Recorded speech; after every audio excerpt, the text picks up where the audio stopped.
Upin diusir Atok Dalang. Kisah dimulai ketika Upin akhir-akhir ini sering menonton TV dan bermain Mobile Legends hingga larut malam. Hal ini lambat laun membuat tagihan listrik Opah menjadi membengkak. Kak Ros yang setiap bulan membayar tagihan listrik pun menjadi kesal karena pengeluaran menjadi semakin besar. Kak Ros mengancam Upin kalau ia tidak berubah juga, ia akan memberinya hukuman yang lebih berat. Opah yang mengetahui hal ini pun hampir pingsan dibuatnya. Opah kaget tagihan listrik bisa sangat besar seperti ini. Opah bingung bagaimana cara membayarnya. Ia sedang tidak punya uang. Kak Ros pun semakin marah kepada Upin karena ia Opah hampir saja terkena serangan jantung. Dan beberapa hari lalu Upin juga membuat masalah. Ia dengan ceroboh hampir saja membakar rumah Opah beserta Kak Ros di dalamnya. Kak Ros pun semakin murka dengan Upin. Ia hampir saja terbakar akibat kenakalan Upin. Opah yang mengetahui hal ini pun sangat kecewa dengan Upin akibat kejadian ini. Ia harusnya bisa menjadi contoh bagi adiknya Ipin. Opah pun mengancam Upin kalau ia berbuat salah sekali lagi, Opah akan mengusirnya dari rumah ini. Dan di saat Upin tengah asik bermain petasan, hal yang tidak diinginkan pun terjadi. Petasan yang Upin lempar mengenai karpet masjid dan membuat kobaran api yang cukup besar. Dan di saat itu Opah tidak diketahui keberadaannya. Atok Dalang pun menjadi gelisah dan memutuskan mencari Opah ke dalam masjid. Untungnya Opah masih ditemukan dengan selamat. Dan tak lama dari itu pemadam kebakaran pun tiba. Keesokan harinya Opah pun memanggil Upin untuk disidang. Dan sesuai dengan kesepakatan kalau Upin berulang lagi Opah akan mengusir ia dari rumah. Dan dengan berat hati Opah pun mengusir Upin dari rumah mulai esok hari. Meskipun Upin adalah salah satu cucu kesayangan Opah. Keesokan harinya Upin pun meminta Ipin sang adik tersayang untuk mengantarkannya ke stasiun kereta.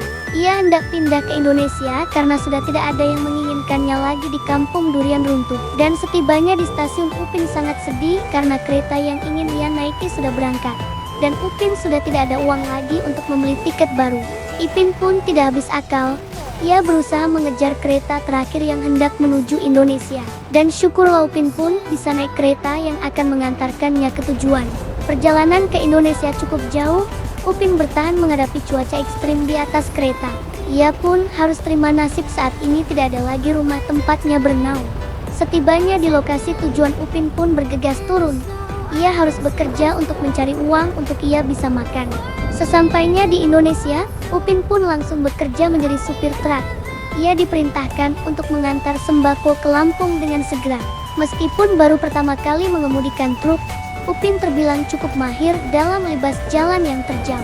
Dan setibanya di Lampung, jalanan pun semakin parah dan Upin pun harus mengeluarkan seluruh kemampuannya. Jalan yang terjal serta dikelilingi jurang harus Upin lalui demi sampai ke Lampung. Nyawa pun harus menjadi taruhan Upin ketika mencari uang. Untung tidak bisa diraih, malang tidak bisa dielak.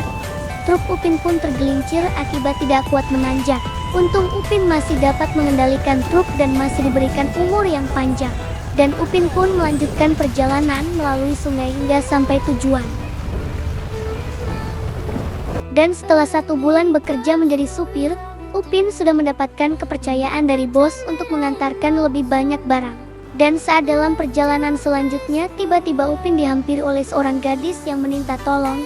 Gadis itu baru saja dirampok dan ia meminta tumpangan untuk sampai ke rumahnya. Upin pun dengan senang hati membantu gadis tersebut dan tak lupa Upin memberikannya makan serta minum untuk si gadis. Dan setelah 3 hari perjalanan sampailah Upin ke rumah sang gadis. Dan ternyata gadis tersebut adalah anak seorang yang kaya raya. Upin pun kaget dan karena kebaikannya ayah sang gadis pun memberikan hadiah kepada Upin berupa kapal pesiar Titanic yang sangat mahal. Terima kasih ya Upin, kamu sudah membantu saya kemarin.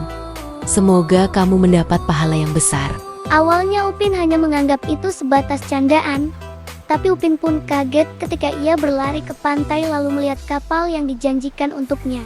Dan meski sekarang ia sudah menjadi kaya raya, ia tidak lupa dengan adiknya Ipin serta kawan-kawan di kampung durian runtuh. Upin pun menelpon mereka untuk bisa jalan-jalan dengan kapal Titanic. Ipin yang mendapat kabar dari kakaknya pun ikut bahagia. Dan dengan segera Ipin mengabari teman-teman untuk bersama-sama menjumpai Upin. Teman-teman pun sangat rindu dengan Upin karena sudah berpisah lebih dari 3 tahun semenjak pengusiran Upin dari kampung durian runtuh. Sembari menunggu kedatangan teman-teman, Upin pun mengelilingi kapal Titanic dengan penuh rasa gembira. Saat ini ia sudah kaya dan tidak lagi harus tidur di pinggir jalan. Setibanya di pantai, Upin pun bergegas menghampiri Ipin dan teman-teman. Ia sangat bahagia karena dapat lagi berkumpul dengan mereka. Ipin pun dengan semangat mengajak teman-teman untuk berkeliling kapal Titanic milik Upin. Dan semoga kampung durian runtuh mau menerima Upin kembali setelah melihat kesuksesan Upin.